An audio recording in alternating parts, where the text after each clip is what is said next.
Welcome back to Newstalgia, the show where we find out what happens when something old becomes something new. This week, I'm going to be talking about Bulletstorm.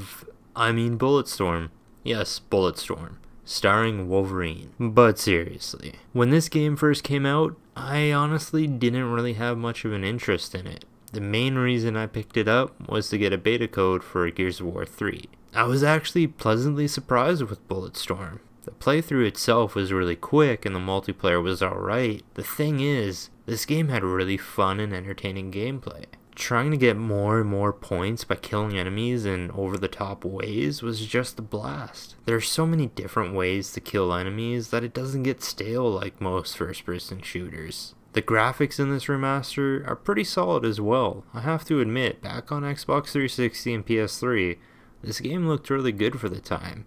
And now, this remaster, it still looks solid. Okay, it's not breathtaking.